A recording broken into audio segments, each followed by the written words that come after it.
Halo guys, kita kembali lagi dengan podcast yang kedua. Jadi untuk sekarang kita mau berbincang terkait teman yang menyesal ikut ahli K3 Migas ya.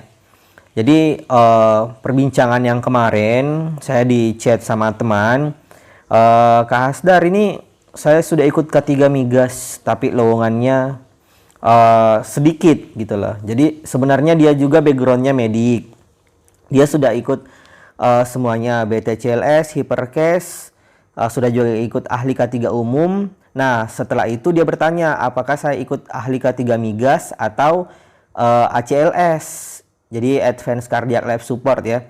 Nah, kalau dari pandangan saya untuk lowongannya lebih tergantung. Kalau dia minatnya ke arah safety dan ingin bergabung di Migas, ya udah ambil ahli K3 Migas. Saya sudah informasikan bahwa ada konsekuensi jika ngambil ahli K3 Migas itu jika orangnya itu belum ada pengalaman di safety, itu akan susah tembusnya.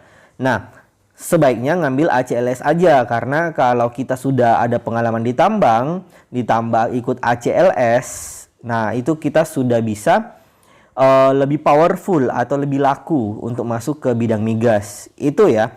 Nah, setelah waktu sebulan setelah dia ngambil K3 Migas, saya memberikan dia lowongan untuk di Migas, bahwa dibutuhkan medik yang berkualifikasi ACLS. Nah, baru di saat itu dia menyesal kenapa dulunya saya tidak mendengarkan wejangan Kak Hasdar yang menyuruh untuk ambil ACLS dibanding K3 Migas. Jadi guys, sebenarnya saya tidak melarang kalian ngambil ahli K3 ya. Jadi ahli K3 itu banyak. Ada ahli K3 umum yang paling dasar. Terus untuk spesialisasinya ada ahli K3 Migas. Di K3 Migas pun itu terbagi dua ya.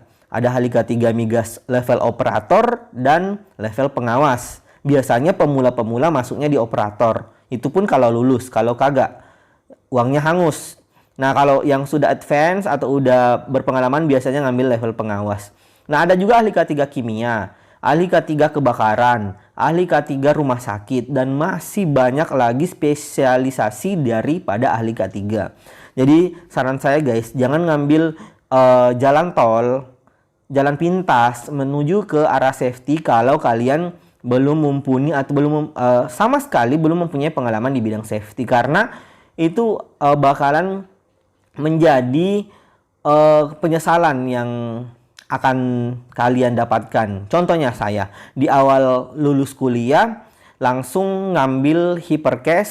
Setelah ngambil Hiperkes ada jeda beberapa bulan lalu ngambil ke ahli K3 umum. Jadi ahli K3 umum itu yang sampai sekarang lebih terpakai ke medis sih. Jadi saya cuma sempat di Pertamina di Kilang sebagai safety man, safety officer. Dan itu pun menurut saya pengalamannya sangat kurang. Jadi untuk teman-teman sebaiknya jangan buru-buru ngambil ahli K3 Migas ya. Iming-iming pendapatan di safety di bidang migas itu gede. Ya iya, memang gede. Cuman kalau kalian pemula itu nggak akan masuk kualifikasi. Karena rata-rata kualifikasi safety bidang migas itu mintanya 3 tahun ke atas. 5 tahun lah. Banyakan yang saya dapatin itu 5 tahun. 3 tahun ke atas lah. Nah, jadi dibanding kalian yang fresh graduate, otomatis kalian akan gagal dan ahli K3 migasnya itu nggak akan kepake. Kalau memang mau belajar safety, ahli K3 umum pun bisa.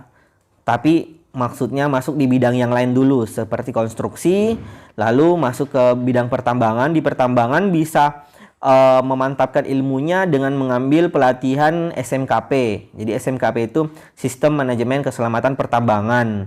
Setelah itu, jika sudah direkomendasikan dari perusahaan, biasanya diikutkan POP, Pengawas Operasional Pertambangan. Nah, habis itu kalian sudah powerful untuk di bidang pertambangan ya. Beda kasus di bidang migas. Jadi gitu dulu ya guys, jangan gegabah ngambil pelatihan ahli K3.